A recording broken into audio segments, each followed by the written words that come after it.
so much for making it for our webinar this afternoon. It's always a pleasure to link up with you. My name is Catherine Musakali, and I'm the chair of Women on Boards Network. Once again, we have an exciting session ahead of us this afternoon. We have a wonderful speaker. We are meeting and linking up with friends again this afternoon, and so it's always a pleasure to link up with you. As Women on Boards, we are always happy to have you with us. We are always happy to run these seminars because you do represent our future. We love our youth and we want our youth to be the best that they can be. And that's the reason why we look for very, very wonderful speakers to speak with you and to help you shape the future ahead of you, to help you really be the best that you can be. And so this afternoon, it's my pleasure to hand over to Eunice, who is a member of the Women on Boards Network, who sits on one of the committees of Women on Boards Network, to introduce to us our guest this afternoon. We just came off a seminar, a webinar with the younger group, and it was awesome. The discussions were awesome, and I'm looking forward to another awesome discussion with you. Eunice, let me hand over to you. Thank you very much, Catherine, and welcome everyone to another session of the Junior Membership Program. Today we have another exciting topic. The topic today will be building leadership competence, time to change the tune. And to take us through this session is Wanjiku Wairia. And let me just give you a bit of profile on Wanjiku. Wanjiku is a seasoned entrepreneur, a respected influencer, and a passionate social impact advocate for over 20 years of Eurasia and Pan-African experience. As a leadership incubator, she has challenged and supported more than 40 multidisciplinary and multicultural teams in re-engineering their strategy, execution, and leadership ethos. Her range of assignments spans from government and corporate environments. These include regulatory authorities, United Nations partner agencies, non-government organizations, as well as players in financial services, aviation, manufacturing, ICT, hospitality, sports and media sectors. Wanjiku has delivered engagements for Communication Authority of Kenya, that's CCK, the Coca-Cola Company, Siwa, now ECAF, ABSA, which was formerly Barclays Bank, Resolution Insurance Limited, and Radio Africa. Charged with crafting tailored solutions, Wanjiku has worked with C-suite executives and their teams to deliver strategic transformation. She leverages her experience and critical thinking to challenge status quo and propel productivity, diversity, and inclusion. She's able to catalyze in-depth understanding of each organization's pulse points, map leadership pathways, and facilitate executive upskilling to enable the achievement of strategic plans and accountability to stakeholders. Wanjiku is no stranger to social impact and the desire to intentionally pay it forward, led by her to Rotary and Toastmasters. Rotary, as you know, is a global network of 1.2 million leaders and problem solvers who take action to create lasting change across the globe. Over the last 9 years, Wanjiku has been involved in the leadership, fundraising, and execution of community projects across Greater East African region. Wanjiku is currently serving as a 4th term in the District of 9212 newsletter chair. She also is a member of the district training and membership committees, as well as a family Rotary director of her dynamic home club, Rotary Club Nairobi Langata. At Toastmasters, Wanjiku's goal has always been crystal clear: to gather and use tools of public speaking in service at a master negotiator, a distinguished communicator, and an ingenious change orchestrator. Wanjiku, welcome to this second session, and I hand it over to you, and let's all enjoy. Please feel free to ask questions in the chat so that we can engage more. Karibu, Wanjiku. Thank you very, very, very much, Ines, for the very kind introduction. Asante sana. It is a pleasure and a distinct privilege to share this afternoon with all of us. It is actually my honor to share a slice of my experience with all the brilliant ladies and gentlemen on this call. I'm looking forward to really enriching engagements this afternoon. Loads of questions. I hope you came with loads and loads and loads of questions, and I'm looking to learn from you because I'm a lifelong learner. As we engage, feel free to post your questions in the chat. And sometimes I know the question is so burning. Feel free just to unmute yourself and just jump right in and cut through and just ask the question. And I'll be happy to respond. There's only one ground rule on this call, that we must all agree that I am 21. That is the only rule of this call. Anything else, feel free to ask. I have truly lived life forward, understanding it backwards. I must say my life in part has been shaped through a series of very difficult circumstances, and the concept of leadership was actually demonstrated to me when I was very young.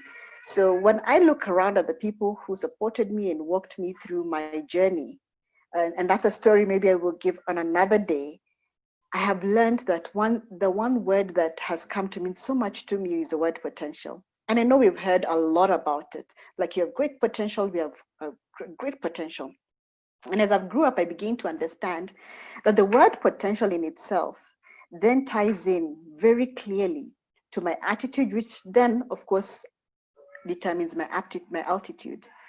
Whereas this remains true over the years, the older I grow, the more I have come to acknowledge and accept that as much as my attitude determines my altitude, my aptitude is the link in between. Because why is aptitude so important? I have come to accept and learn that just because I'm great at something doesn't mean I can't get better at it. And the better I get at it, the more I need to educate that gift and that talent that I have. So I've been privileged as a leader to serve in many spheres, as you have heard, some of them which we have not mentioned here. And the various skills I have come to accept is that I may have the skill, I may have the talent, but the competences of leadership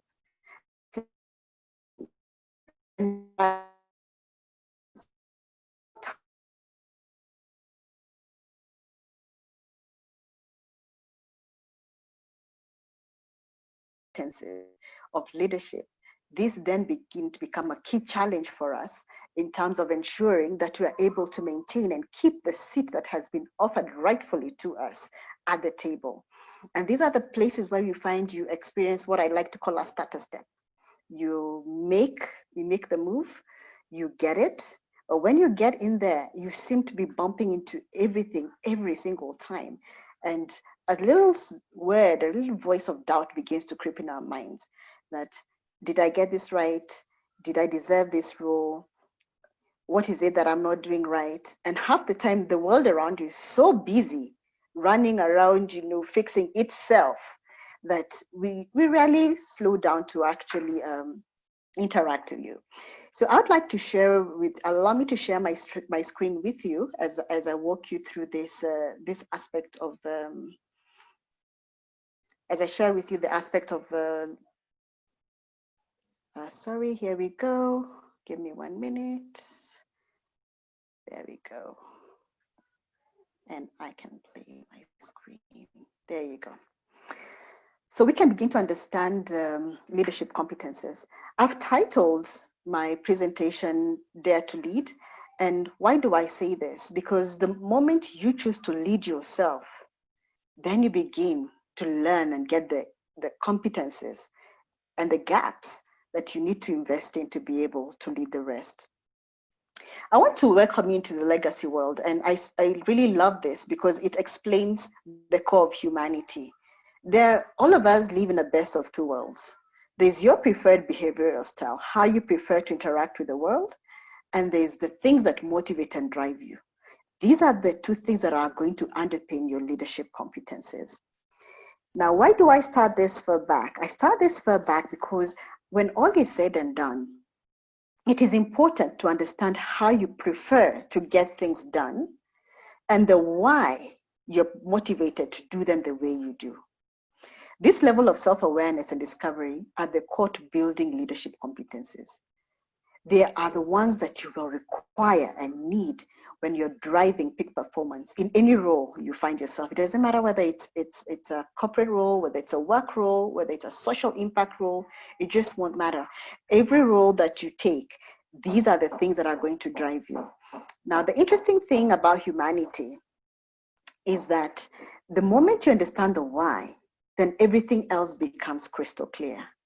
When you know why you like to do the things you do and the reason why you do the things you do the way you do them, then on a day-to-day basis, you then best be able to know why you do it and how to do it, and most importantly, who are you going to work with in this same space. Humanity, irrespective of age, size, color, ethnicity, race, all of us are driven by these three things. Every single person on the face of this earth has a drive. There is what drives them, irrespective of personality. And this drive is what creates a need in us. And I will use an example of food. When you're very hungry, you're driven to look for a meal. And the need to have that meal becomes so huge that it doesn't matter what it is that you're gonna eat, as long as it's a meal. And then this then begins for us to experience your behavior. And what is behavior? This behavior is response to your needs. So your drive creates your need. And what we experience you as is through your behaviors. And this is what then the rest of us in the world then begin to say, when we interact with Wanjiku, this is how we experience her. When we come to leadership, leadership is a process and it's not a position. And a lot of us, I had a engagement with a team last week, and whenever we talk about leadership, we're not talking about the role that you've been given by your organization or by the NGO or the social impact group that you're interacting with. We're talking about the key skills and practices that you need to apply at the right time to help that unit, the business organization, because these skills can be learned and they can be taught. But it's things that we need to be aware of. Now, when we take a step closer back home and talk about the competences, now these are the skills and behaviors we talked about on the previous slide as regards our drives that create our needs and our behaviors. So this is a combination of the leadership skills and the behaviors that contribute to exceptional performance. Now, whenever we talk about exceptional performance, we think of reward and award. But I dare us think about one more step. What is the impact that we leave in our wake? And that is what leadership is. And for you to be able to leave impact in your wake, the singular thing that you must drive towards are the competencies of leadership. The first one is self-awareness. So there are four of them. There are four leadership competences. There's self-awareness, that is one. There's building relationships, and we're going to talk about that. There's business acumen, we're going to jump into that as well. And there's leadership vision. The first one is self-awareness. And self-awareness lies on the bedrock of integrity. And this is your most important asset. And I'm not talking about integrity in the traditional way of talking about it. This has got everything to do with the consistency in your behavior, in how you talk, in how you speak, in how you interact, in how you show up, in how the world around you experiences you. So when you talk about self-awareness, this talks about your strengths. Do you know what your strengths are? Do you know what your areas of challenges are? And how well do others perceive you, and how do you interact with that perception? Why is this important? This then begins to inform how we manage our own emotions and how we control ourselves, especially in stressful situations.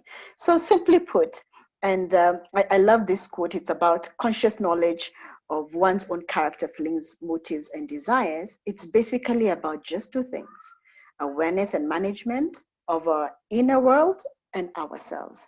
So what are those things that are key? And I will name them for you. One is knowledge of self. Do you know who you are? And are you okay with who you are? Have you made peace with who you are?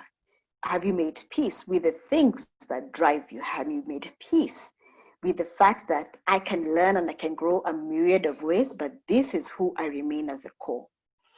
What do you have a self-assessment of yourself? Are you able to genuinely say, I'm not only bold, I'm not only brilliant, but guess what, Wanjiku? Numbers are not my thing. Apart from getting paid and buying shoes, I mix up my numbers every single time. And that's okay, because what that means, I can get better at my numbers, and I can also get people who are great at numbers to work with to be able to ensure that I'm able to deliver appropriately. What is your thought confidence? This is a word I love. The thought confidence has got everything to do with your ability to process a thought end to end and articulate it in a way that you understand it first and that your audience understands it as well. Everyone who's interacting with you, whether it's at home, whether it's in a social gathering, whether it's in a formal presentation, whether it's at work, whether it's just a catch up, all of us are seeking to follow through your thought process. And thought confidence is a singular thing that connects your thoughts from processing to articulation. Emotional self-control. What does this mean? Emotional self-control has got everything to do with acknowledging your emotion. I'm having a bad day, and I'm able to label my emotion as I'm angry, I'm disappointed, I'm feeling disrespected. Bad is not an emotion. And because of this is how I'm feeling, and this is how I'm experiencing my life at this point in time, it is very clear that the people around me do not need to experience that. And even though it's in a meeting, I have gotten myself into a meeting, I've gotten myself into an environment, and something has been said that has turned up all the nuts and crooks that I do not even know existed in me. What does that mean? At this point in time, am I able to pack it and say, allow myself to finish the meeting, I hear you, I see you, and allow me to process that and get back to you? That is what is self-control.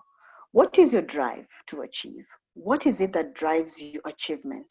Are you able to adapt in any environment? And in what environments do you say, this is a no-go zone, this one is a non-negotiable, this is a deal breaker, and because I'm clear where my boundaries lie, I'm able to say this no longer serves me, and at this table, whereas I respect everything on this table, I beg to step away from this table. Or yes, this, as much as it's uncomfortable, is a growth point for me, so it's about learning. And I go into the last aspect of that competency around self-awareness. It's about learning orientation. What is my attitude to learning? We've always heard every single time that our attitude always determines our altitude, which is a fact. And as I grew up and as I've grown up, yes, that has always been true.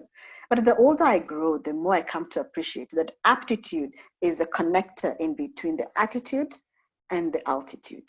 Because aptitude then dictates that at the end of every day, I should never, ever get offended by the fact that I can get better at what I do. That means my gifts, my talents, my skills, everything that I feel I'm great at, I can get better at.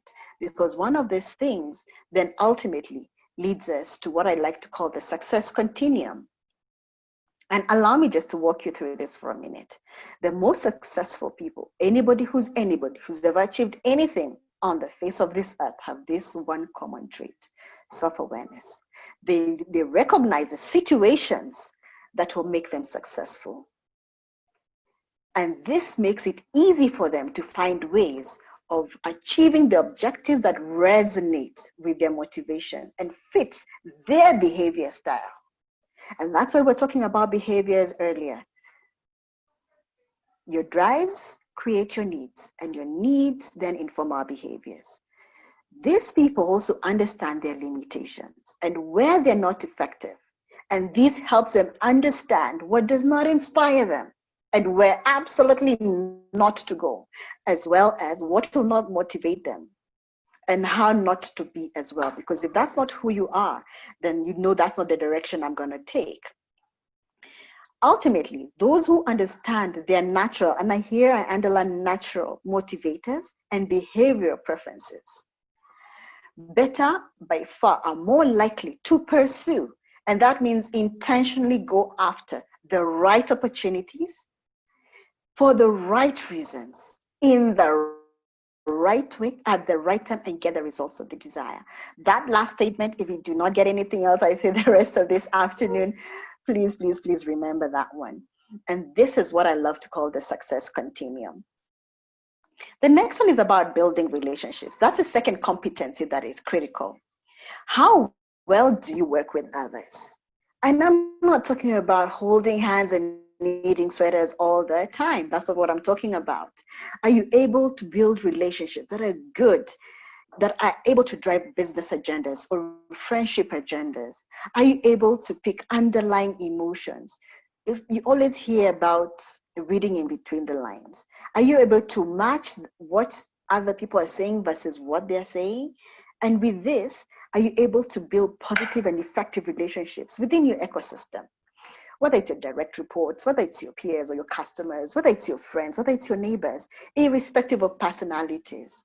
Relationships are the singular thing that makes the world go round. In business, we say people buy and or sell to people they like and people who they have confidence in. So what competencies are we talking about? What are the sub-competencies about building relationships?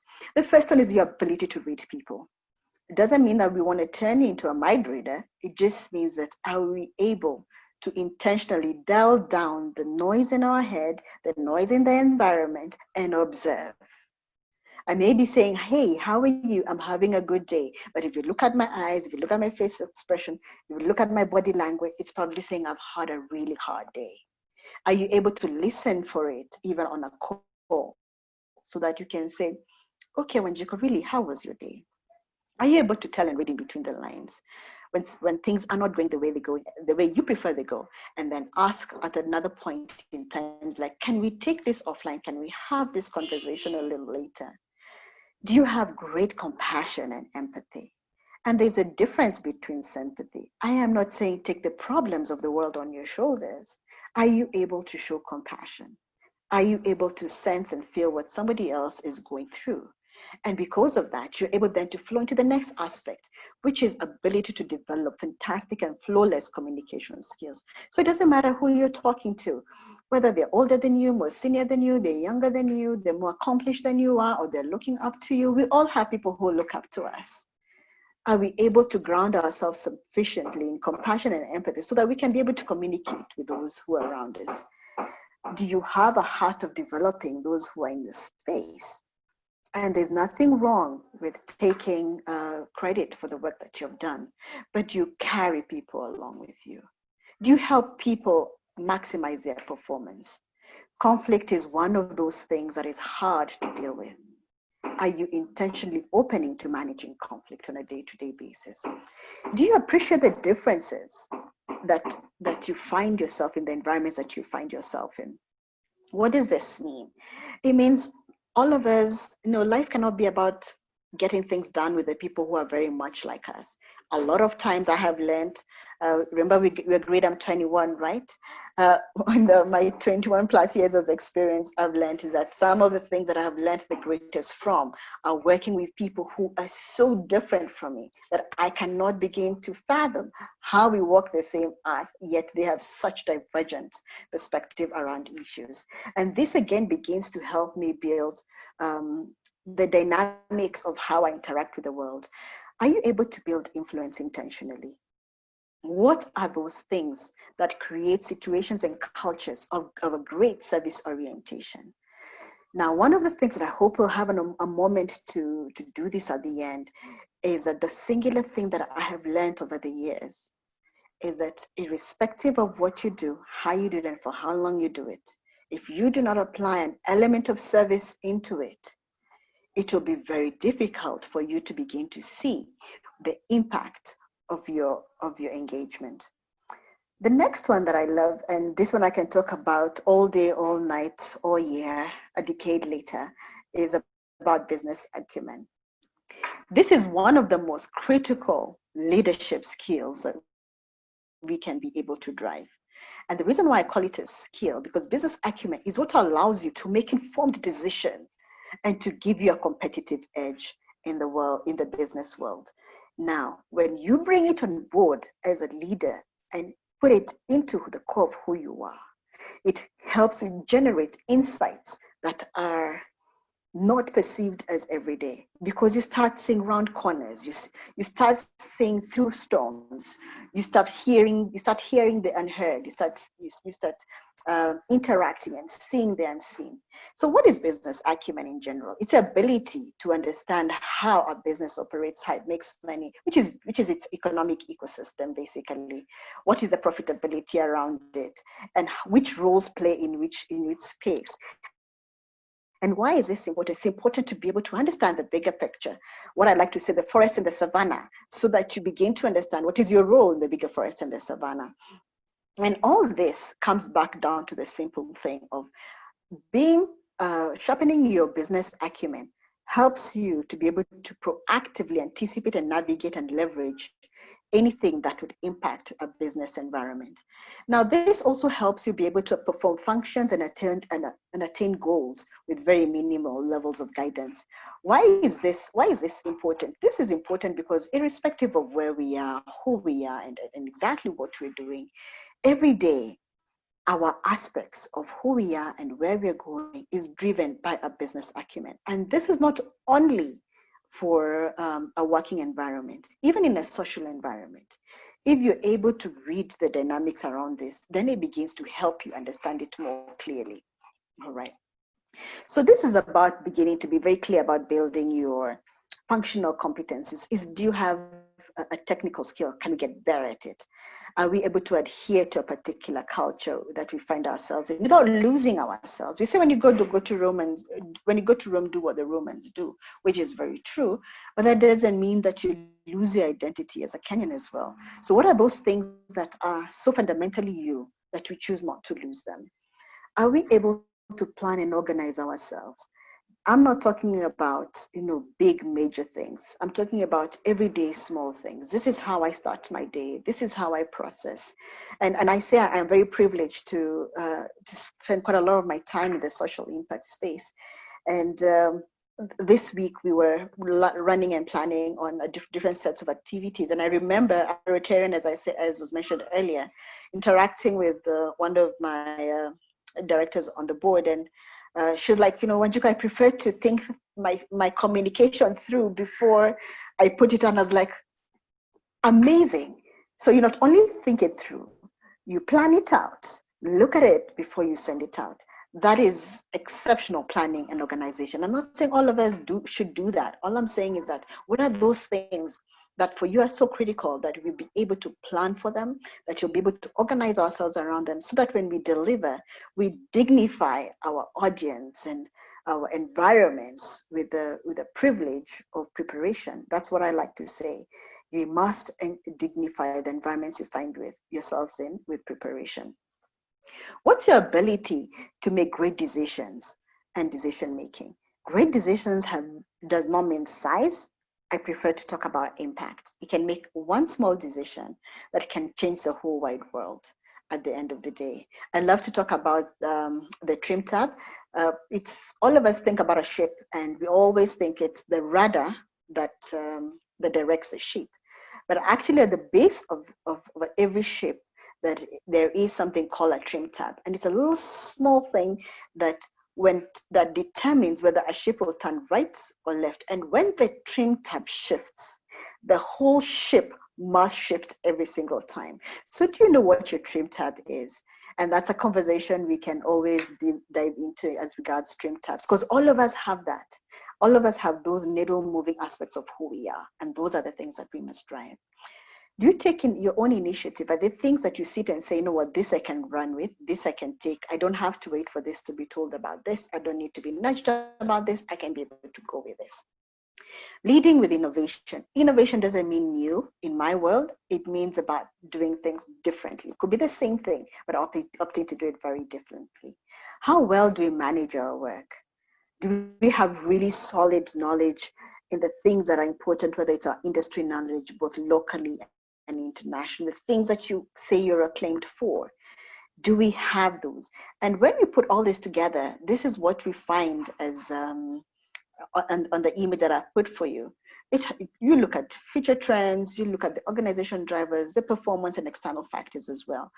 And being able to take this and take it in as purposely and intentionally as a leadership competency begins to change your leadership execution.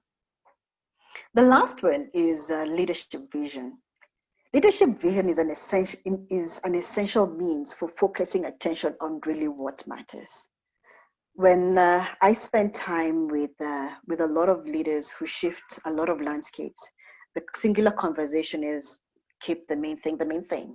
Everything else is a really nice to have, and it's a great to have, and we probably will have the great to have, but at this point in time, it's about keeping the main thing the main thing. What do you want to accomplish? What do you want to accomplish in life? And what kind of a leader do you want to be? A useful leadership vision has to be rooted in three things. In your past, it must address the future, and must deal with the realities of today. And that's why I love this statement. I live life forward, understanding it backwards, because I'm able to look forward and say, that's where I'm going. That is my past. And did it work out the way I wanted? Probably a lot of it did. Did I make mistakes? Absolutely. Colossal mistakes. In fact, I would have, if it was a campus, I would have graduated with first class honors. But hey, guess what? I've learned from those mistakes. So for your past, give it an empowering narrative. That's who I was. This is what I have learned. And this is how it's going to impact my future. And this is what I'm going to do with it. And ultimately, your vision must represent what you stand for.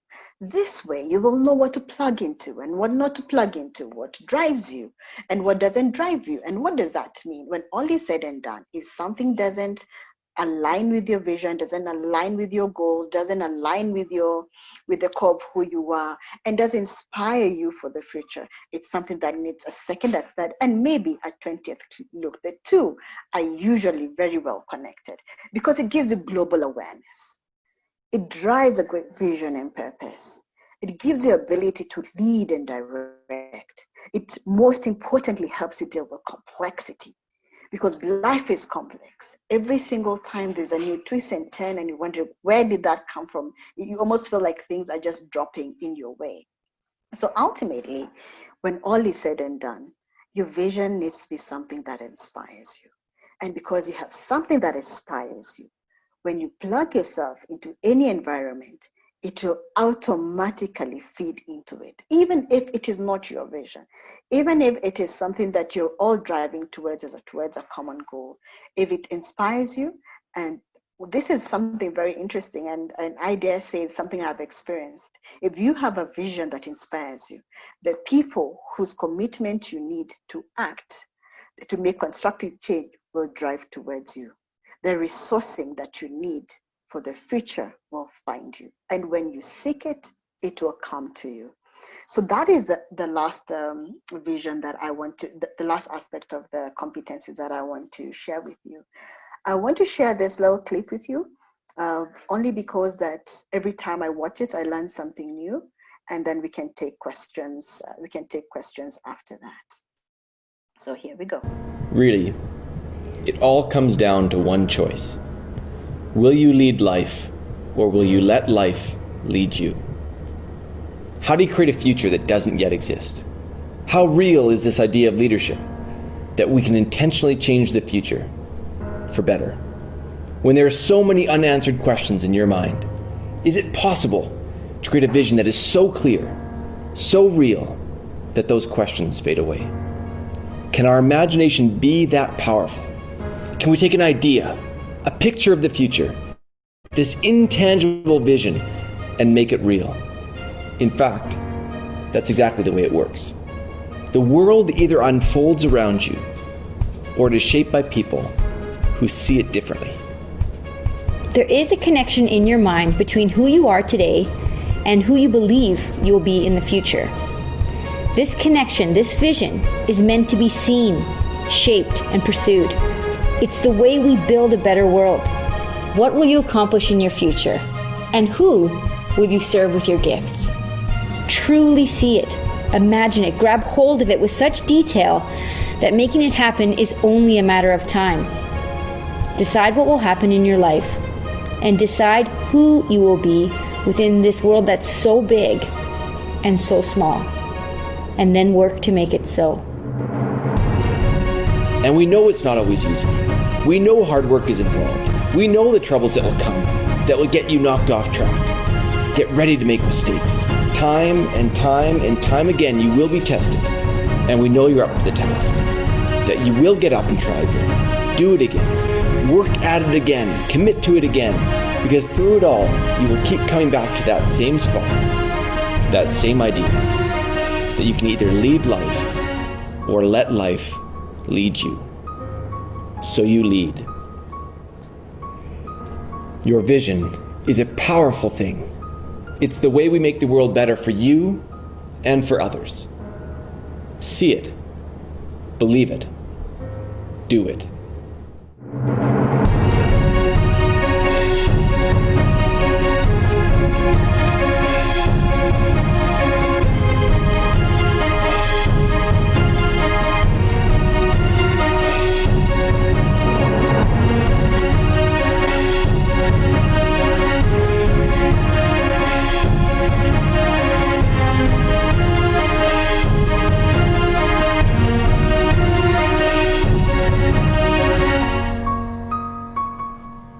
See it, believe it, do it.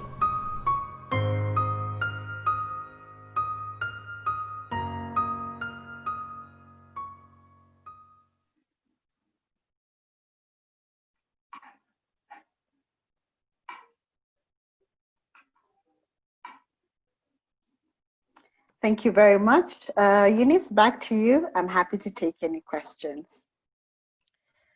Wow, thank you so much, Wanjiku, for that excellent presentation, so insightful. I can see you're very passionate about leadership. It is clear. And I'm also passionate about leadership, and I've learned quite a bit from you today. I think for me, a very big thing we all must have is vision. And if you don't have a vision, then the other people will lead you. So please have your vision.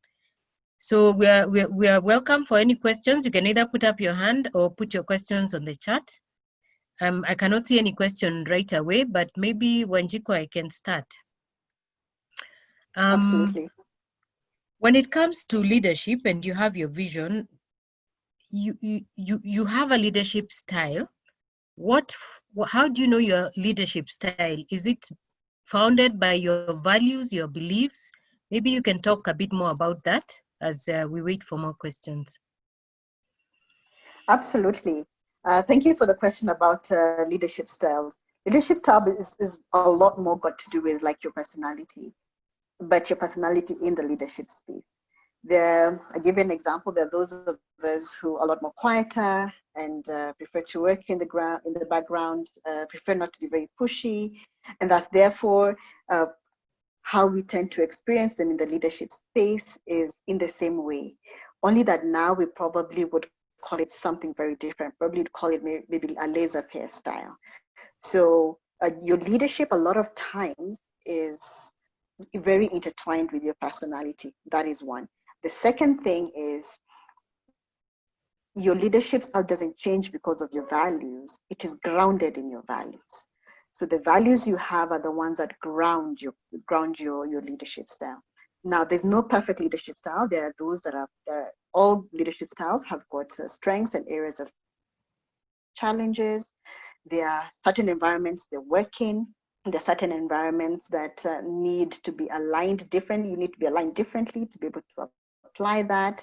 It depends on the maturity of the organization and the teams you're leading as well, and the level of expertise, as well as their cadres when you're leading. So, but it doesn't change. The only thing is that you become more aware. So if you're more autocratic, it may work with a certain group of people, but may not work with a certain set of people. It's just that you just now need to be aware that I'm an autocratic leader. So if I am talking to more senior people, I need to recalibrate my language. I need to be aware that this is how I will be experienced. And because I do not want to be experienced in that way, then how do I then package my language? How do I create opportunities for interaction for the same? So your leadership style is more or less aligned to your personality, but does not change by your, is not changed by your values, but is grounded by them. I hope I've answered your question, Eunice. You have, thank you. We have Great. a hand up from Nicholas and then Karen. So we start with Nicholas. Yes, good afternoon or it's evening. Yes. Both. Yeah, so Good evening. I have a question. Sure. Talking about potential. If someone tells you you have potential, if someone tells you have potential, and at the same time the person is undermining you or disorienting you because of your past mistakes or things that you have done in the past that put you down. So how do you go about that? Oh, excellent Okay. question, Nicholas. Thank you for asking. All right. Go ahead, Eunice. We take one more from Karen, then you can answer both. Karen Sure. Rono. Thank you so much, Wanjiku, for that amazing presentation. I just wanted to ask, throughout your presentation, you've alluded to EQ being very key in everything we do. So on a personal level, how did you deal with imposter syndrome? That very loud voice at times that screams, you're not good enough, you're not capable of doing things. And I think all of us suffer from that. So how did you deal with it on a personal level? Thank you. Okay. All right. Okay. Thank you very much, Karen and Nicholas. Let me start with Nicholas's question about someone telling you that you have a lot of potential, but they seem you feel undermined and maybe probably shortchanged because of mistakes that you have, either mistakes, something that has gone wrong, or a mistake that you had. The fact of the matter is that no one is perfect, Nicholas. No one. As I just alluded earlier, I probably would have had a doctorate by now if you were graduating based on the number of mistakes we've made. However, I dare say the success door swings inward. And what does that mean? It means that the conversation that you need to have first is with yourself. Before we can tap into any potential, you need to be in a space where you have made peace with that mistake that was made and the impact of that mistake as well. So I would start with the conversation inward first. The hardest thing I've had to deal with in my 20 plus years of doing what I do is forgiving myself. Because sometimes you ask yourself, how did I not do that? How did I not see that? A lot of times there'll always be an external factor sometimes that influences the decisions we make, and that's therefore the impact. But ultimately, accountability sits with us. And the fastest route out of that is to forgive yourself and then get a building block out of it. So that in the event I throw that brick back at you and say, Wanjiku, you have great potential. If only you could pay more attention, if only you would do things a bit more differently, if only you slow down, if only you would not be too loud. That does not come and crush me on the inside. I know that's the mistake I made and that's what they're referencing, but how do I come back from that? It's like, okay, thank you very much for that feedback. This is how would you propose I go ahead and manage 1, 2, 3, 4? That way, you move the narrative from being a negative narrative to a positive narrative. Now, what I must caution all of us is that when we ask for feedback, it will not always come packaged in the way we prefer to receive it. It may come in a very rough, very cold, I do not know which word to use on that one to describe it. But if you have forgiven yourself on the inside and you've made peace with, yes, I have learned from that, then you're open to receive the feedback and you're able to sieve out the noise and the emotion of that feedback and be able to say, actually, what I am being told is I need to recheck and counter check my work before I submit it. I'm lagging behind on my timelines. So that's therefore I need to plan myself better, as opposed to only see the things that I do wrong and never see the things I do right. So that is a direction I would choose to shift that narrative. Start with making peace with yourself and then begin to pick up what learnings you learned from that and then use those. There's something that I learned some time back that on your leadership journey, apart from dogs that bark at you, there'll be many stones thrown at you. Now it's up to you what you do with those stones. Do you build a wall or do you pave your path with them so that you can look back and look back and say, look how far I have come. Because of this, because I went through this, that is why I'm able to be where I am. That would be my response to you, Nicholas. You can just put in the chat if I have not answered you fully. Karen, imposter syndrome. That's one of the biggest questions I get asked every single time. Imposter syndrome is a hard thing to deal with. And personally, what I did is I actually took a personal journey to map out who I am. What are my areas of strength? What are my areas of challenge? What are those things that I will probably not ever be able to change? Like I'm seated right now, but if you guys see me, I'm all 5'0". I'd love to be taller, but I can't shift.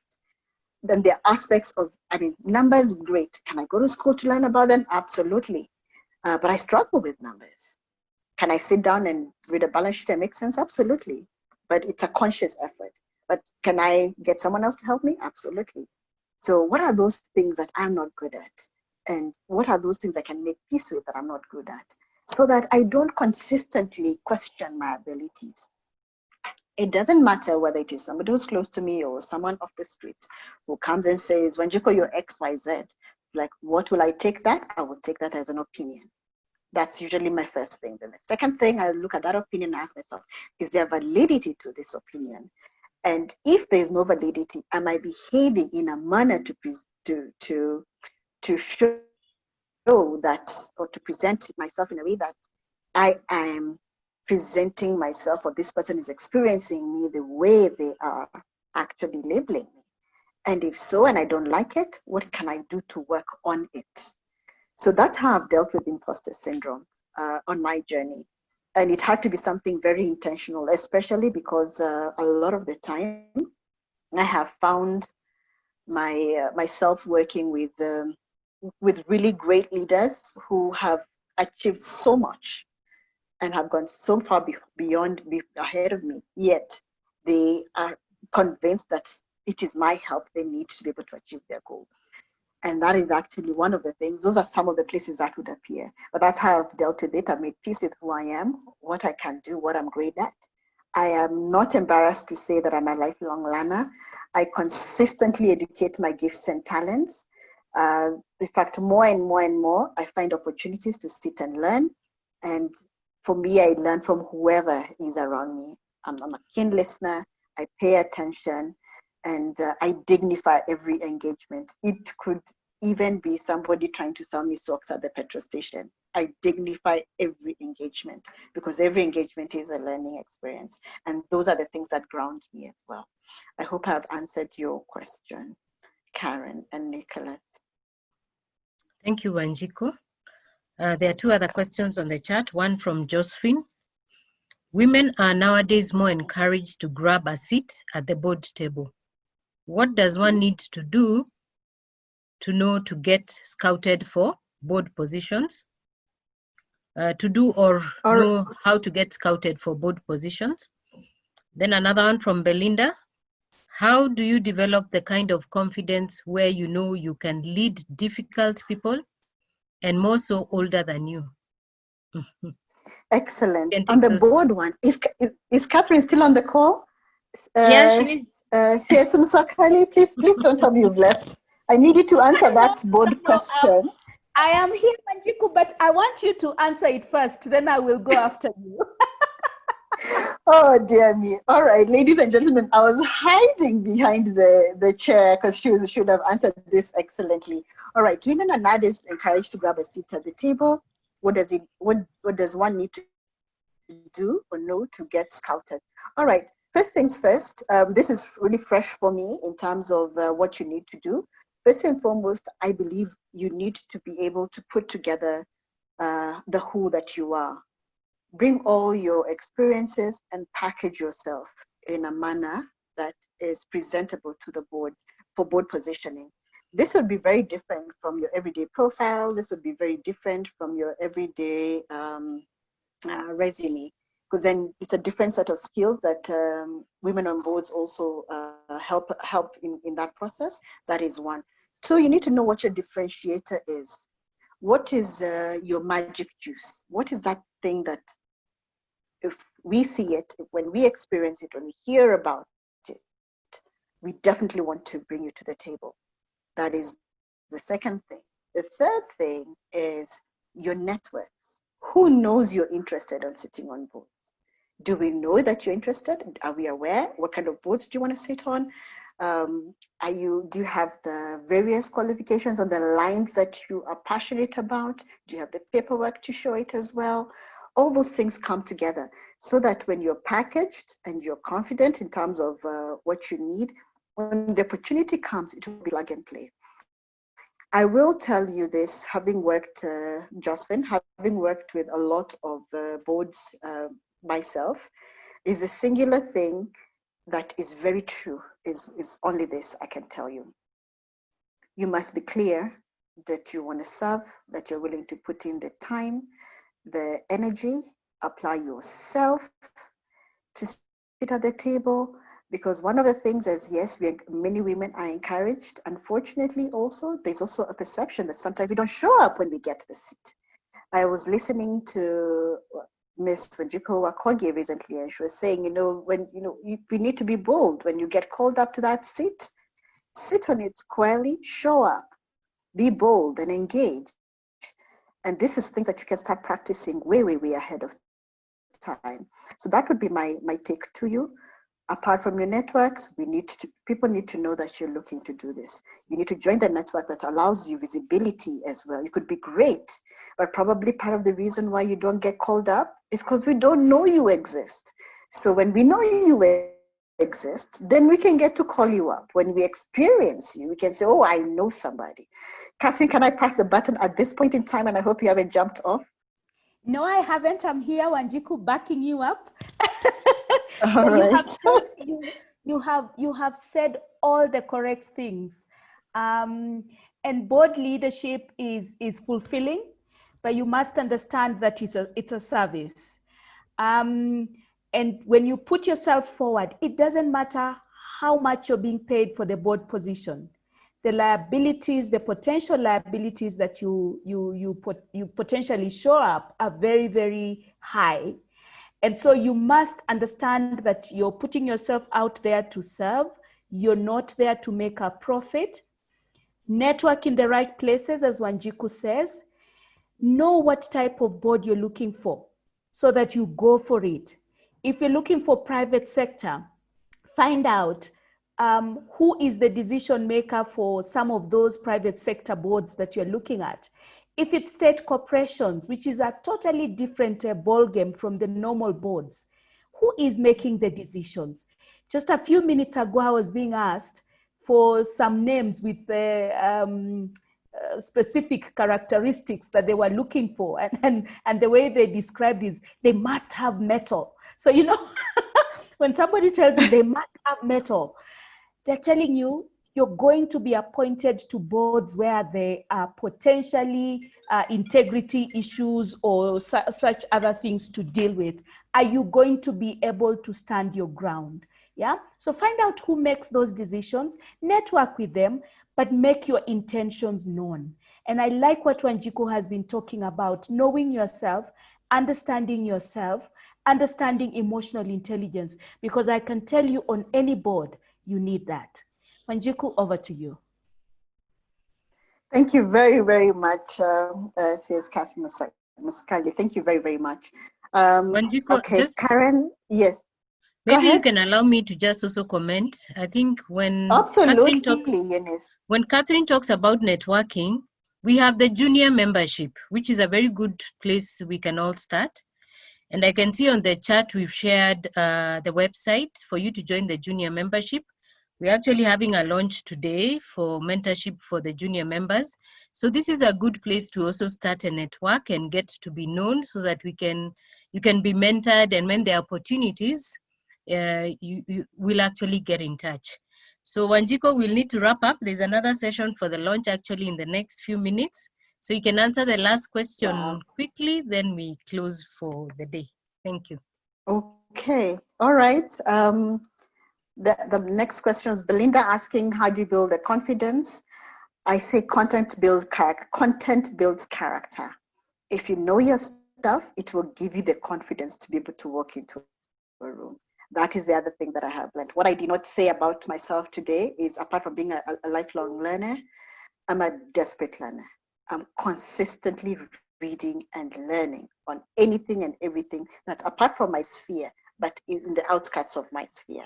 That's what gives me the confidence to engage in across different industries as well. The other thing that I have that has helped me is to find an avenue of service where I'm able to serve and not be able to get anything in return. And Rotary has done that for me. So for me, that is the channel that has helped me get grounded. And also in terms of making sure I have a mirror, Toastmasters has done that for me. Every single time, as much as I speak for a living, so to speak, I'm constantly in an environment where I'm being challenged, I'm being given feedback, and I'm growing. So the question is, are you able to find yourself in an environment where you're consistently grounded and being able to give where you can't give anything in return? Because ultimately, this is my belief, that how you measure yourself determines the impact that you leave in your week as well. Karen was asking about how to get into those spaces. Joining the junior membership of Women on Boards will do that amazing thing for you. It will also make you visible. And I must say, I can also see very many people I know on the call. Karen, thank you for joining.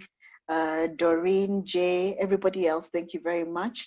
Before I hand over back to the meeting to you, Eunice, it has been a distinct privilege and a pleasure to spend those hours with you. And I'm happy to be of service any other time. Thank you. So thank you so much, Wanjiku. I think we've had an exciting session. I'm seeing a lot of people asking about a link. As Women on Boards and even the junior membership, we are on Instagram, LinkedIn, Facebook, and the link has been shared. There are some questions, Wanjiku, which I think you can take on the chat and maybe answer them. And please share your presentation to us so that we can share with everyone who has been on the call. So we thank you, we appreciate you, we pray for blessings for just taking us through these 2 sessions this afternoon. We thank you for the leadership of Catherine and the Women on Boards network. We thank you for the people who have been supporting us, Hannah, Kantai, and Agnes. And thank you all for joining us today. We look forward for the next session. Invite your friends and let's engage more. And thank you very much. Have a blessed evening.